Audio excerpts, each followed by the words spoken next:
Music is all around us. It is the universal language. It evokes many feelings and is something to be shared and celebrated.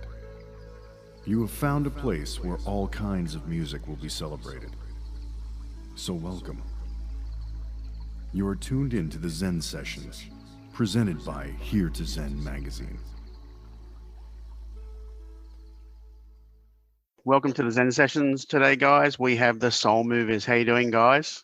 Great, Andrew. Fabulous. Good to see you. Lovely to see you too. So let's just get started. For the uninitiated, how did the Soul Movers start?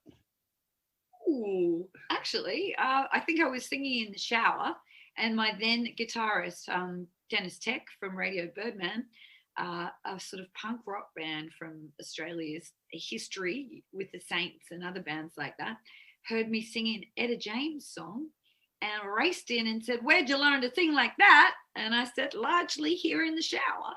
And he said, "We need to get some music around that voice." So he grew up in Detroit in the 60s and loved all the girl band songs and all the soul guys, you know, everything from the Four Tops to Otis to like all the big soul names.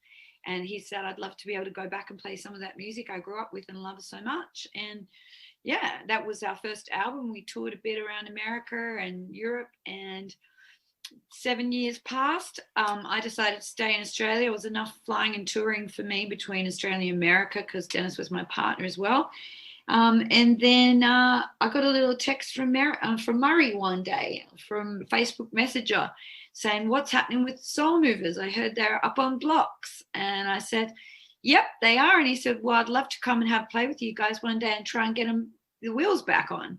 And he did that, exactly that. And, you know, 3 albums later, here we are, 8 years down the track, still loving it. And the Red Wiggle was the perfect replacement for Dennis Tech, as it turns out.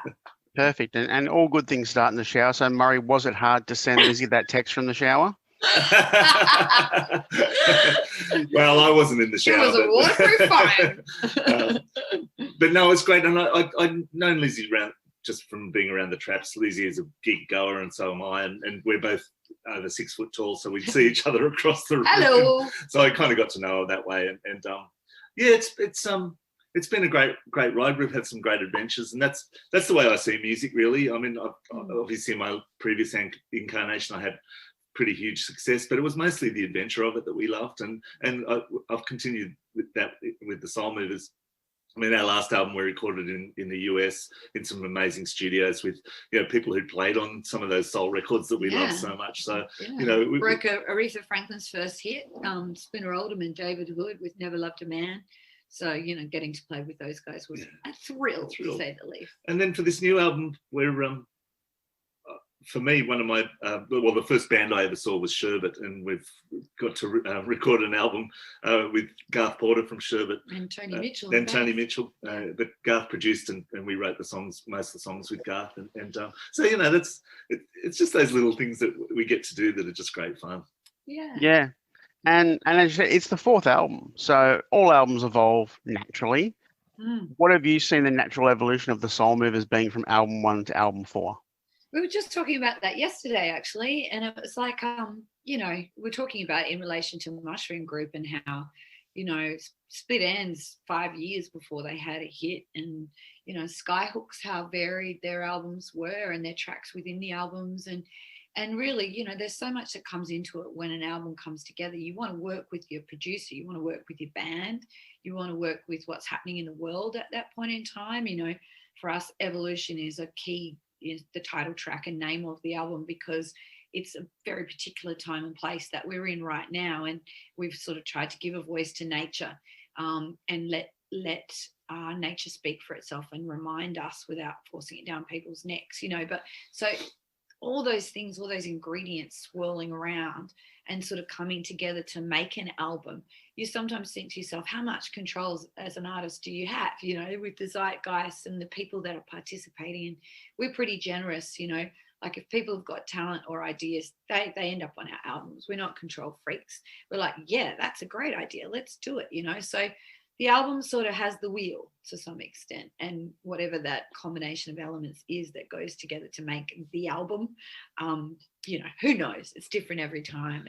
We just want to end up with something we're happy with and that we can play live and gives people joy, you know. And the thing with this record that was different from the other ones, we've usually just produced ourselves, but we decided to hand the reins over to someone else. And fortunately, Garth's he has very strong ideas, but he does listen to us as well. And so he wanted us to be happy with the outcome as well, but he's been down the road so many times as a producer, you know. So he's been a producer since the 80s, and really with Sherbet, the band, he had a pretty big hand in producing their stuff too. So you know, like that was a different experience for us, and it took a little while to settle in, where you kind of all get to know each other and accept each other's ideas and you know, trust each other. Find a way of working. Yeah, but it was a great experience. I really enjoyed it.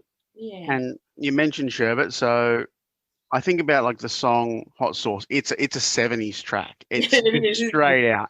Same with the girl too. For me, that's like 70s jeans out or something. You know? Yeah, and like I grew up on 70s music. It's probably my favorite kind of music, and I love the fact that you've gone back to the 70s, but you haven't recreated it. There's some really natural, modern sounds and modern vibe to the song. You know, is that something that's important to you? Like taking the influence, taking today, and meshing it together? Yeah, well, I guess for me, I've been a big music fan since the late 60s, and you know, all through the 70s was my teens, and you know, but then I kept listening to music, and I still listen to a lot of stuff now, and so yeah, for me it is important. You don't want to just do a pastiche of the 70s. You don't want just it to sound like it is a 70s band. You want to take all the good things from that period and into the 80s as well with some of the songs, and then but bring it up to date, make sure that it still sounds like a record that came out in 2021. I think the other thing is too about the 70s, and especially working with Garth, who was it, Stuart Cunningham from Leadfinger, said there's no fat in that song. And that's the thing about working with Garth. He knows how to write a song, and he knows how to take out anything that's not working hard enough. And I think the 70s, people were really mining the craft of songwriting too. So that alignment of like a really solidly put together song and mastered, you know, created by a master of 70s writing songs, you know, Mr. How's That, Summer Level, that's Garth, and add another 200. But I think with Hot Sauce particularly, the original track, which on our YouTube is the Big Red Car clip, and then the disco, the remix we did with Jem, who's an Aussie girl who grew up with Uncle Garth around the house because her dad was a big guitar man, and she was attached to the whole Sherbet thing right from the day she was born. Garth and Tony around the house. She does, her remix is retro electro. So she's actually adding some sounds of like the first game sounds and everything like that from the late 70s, early 80s in there. So even our remix is still retro because we can't escape we it. Just love that shit. Let's face it. We love the fashions, we love the cars, we love the sounds. But yeah, I would say the quality of the recording, the production, the songwriting, they're all elements that scream 70s to me as well. And that's the thing that I've got when I've listened to the song so far is the production. It's huge, but without going to that bloated 80s huge where you had to have 75 choruses and, you know, gang vocals. It's a bit of a don't bore us, get to the chorus with big production. Is that a good way of describing it? Yeah, I think that Rankin is. Street too. Like, well, you know, Midnight Oil recorded their last album there too for a reason. That rich, deep analog sounds, and Garth is a stickler for the recording process being perfect. You know, new skins on drums, has to have the dynamics, all that sort of stuff. So that all adds up, you know. Yeah, but it is that. It's not. Let's not get bloated. That sort of music's never been that big for Too me. manipulative. We do. Yeah. There is one song that gets close, but it's Superman. Superman. Yeah. The great thing though with this record is we've tried different things. We've tried sort of styles that we haven't tried before, and you know, as artists, you're always trying to grow and try different things. Have a go at a power ballad. Yeah. Did you go analog with it, or was it all recorded to digital? It was recorded to Pro Tools, which is digital, but to create the beds that we then replaced. But all that outboard gear, all the preamps are all old analog. Yeah. So you get that warmth. So you know, as you say, it's retro but sounds modern. So it's the two elements Working together. together. But the studio still does have 2-inch 24-track machines, tape machines, but no, we didn't use them. It was actually a perfect segue from all the studios we worked at for Bonafide, because we worked at, Fame, Muscle Shoals, Royal, Sun Studios, all these incredible historic studios. And, Rankin Street has the doors from 301, has all this amazing, heavy wooden equipment from all around Sydney, because anytime it came up, Garth grabbed it. So it was actually a perfect studio for us to go into and start working in, because it had a lot of the feel, that really deep mojo that is in old studios is there at Rankin Street. And there's something about it as musicians or as artists. You go in and what did Al Green's guy say? He said it's the muse. He calls it muse. It's muse, and a room can have it. A room can encourage you to really dig deep and bring out your best. And Rankin Street has that. Yeah, that's why so many artists. So we did a lot of the Tim writing. Minchin just did his last album there. There's a reason. You walk in, you recognise it straight away. So. Yeah. And you went to Sun, so did you get to stand on the actual spot at Sun Studios? I recorded Elvis Made Me Glad That I'm a Girl. Which is one of our songs. Elvis Made Me on the little black piece of tape where he recorded all this, with about 7 gigantic pictures of Elvis all looking at me while I was recording it. No pressure. And also we decided with that song, because it's a rockabilly song and it's that kind of style, we're in Sun Studios, we decided to do it as a band in the style, the old-fashioned way. Playing totally live. So if anyone made a mistake, you couldn't replace it. You had to just start the song again, which is what Fantastic. they did. I lost all my best takes. Which is, it's frustrating, but a great challenge as well. Yeah, it was a great challenge. And plus, you got the Sound of Sun in there. They have a big microphone suspended from the middle of the ceiling. And it's the Sound of Sun mic, because nothing's changed. It's the same lino, it's the same painting, it's the same light fittings, the same switches. You know that Elvis has touched those items in the room. And it was funny because the very first take, and we did probably 40 just before we started recording that day, we were all paused and ready, and Sam Phillips' gear was rolling, and the front door of the studio just creaked open just before the first time we recorded. It did it once the whole time we were there, and it was like, hey man, I'm late for the session, let me in, let's get started. He thinks it was the ghost of Elvis. It was Elvis. There's no doubt in my mind whatsoever. That's important. You've got to have the belief. Yeah, exactly. But what I loved about Sun is, you play through an old amp, and I was playing a Gretsch guitar, like a great old guitar, and you just strum a chord and you go, yeah, that sounds like Sun. And the great studios do have their own kind of sound. Yeah. Even the keyboard that our keyboard player Marko used had a big burn in one of the keys, because the ivory keys, like a big burn, and he was like, "What's that?" And he goes, "Oh, that's Jerry Lee Lewis's cigar burn. He put his cigar out in the key and said, that's on my piano," like this. And I'm like, wow. There's everywhere you turn, there's history. There's history, yeah. It's amazing. You recently were a part of the reopening of the Enmore. Now, while I'm based in Brisbane, I'm a Sydney boy, and I love that venue. It's one of the best out there. How was it? It was amazing. You will die when you look up and see the new lighting design of the ceiling is the most beautiful ceiling I've seen. So they've done Australia. well. They were closed for a year, and they renovated, and they've brought it back to how it was in the early 20th century when it was first built, because of all this beautiful Art Deco ceiling, and they put the boxes, the balcony boxes, back on the side that they were taken down during the time of the Spanish flu, which is kind of, it's a nice little touch that now they're back when during COVID.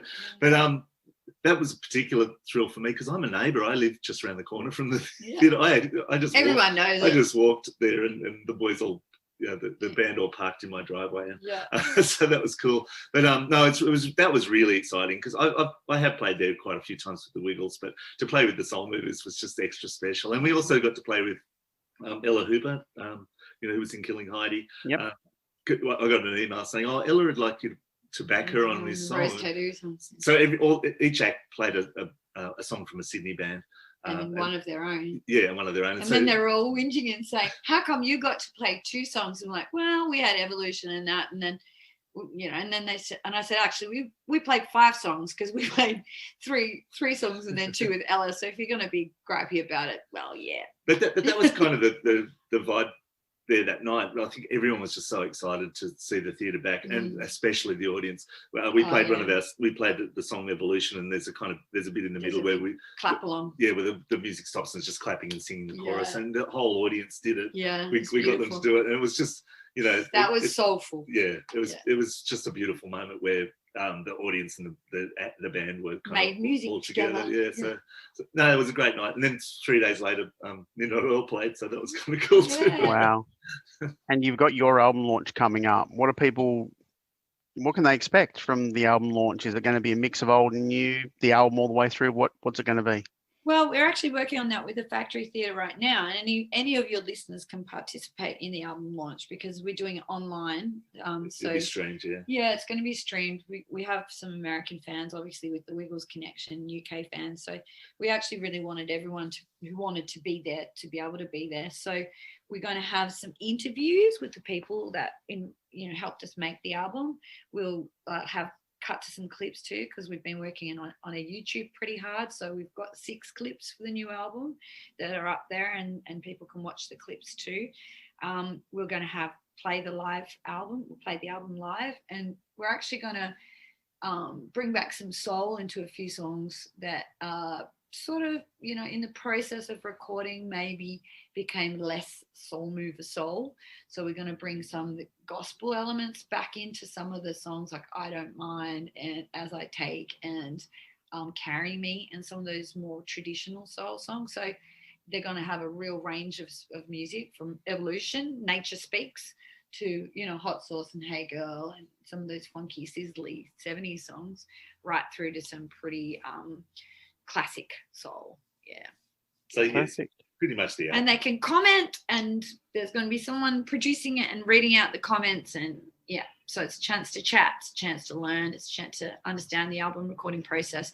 And we've got a lovely young artist, Grace, who's 17, who's going to do our support for half an hour. We might pull Jem in, the producer from the remix clip, and she could spice up our hot sauce with some of that retro electro. So it's going to be a fun night. I think it's like 7, starts at 7, goes through to 9. So not too late either. On the 27th of March, that is. Saturday the 27th, baby. And when do you think we'll see you in Brizzy? Well, we've been invited up a couple of times, but it's been locked down. So we have 2 shows that are waiting for us up there. We did get invited up in February even for Redcliffe, but we couldn't make it up there. There was another event up there. But, I would say as soon as possible. Yeah. And I'm going to give my guy a poke today and say, let's get those shows back on the road. We play at Lefties quite a lot. We've probably done 5 gigs up at Lefties. The Milk Factory. Yeah, Milk Factory, do a Sunday afternoon at the Milk Factory. But we love getting out. We love it. We love getting out and playing for people all around the country. We've played everywhere except Adelaide. We need to get Adelaide. We played up at Yamundi as well. But if you've got a venue in Brisbane and you want to get us up there, just there's some great Brisbane venues now. Get on the soulmoversband.com. There's an email down the bottom. Just hit us up and go, come on, let's go. Evolution. Perfect. That's all we've got time for today. So any final words for the friends and families of the Soul Movers out there? Can't wait to see you at a live show. We miss you. We love you. And we hope you like the new album. Yes. Excellent, guys. Thanks so much for your time. Look forward to seeing you in Brizzy soon. Yes, absolutely. Cheers, mate. See you guys. Bye. Bye. Thanks, Andrew. Thank you.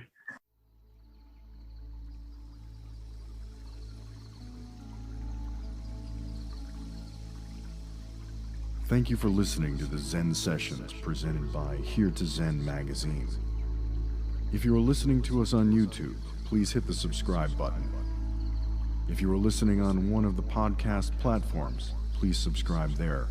And don't forget to follow Here to Zen magazine on Facebook, Twitter, and Instagram.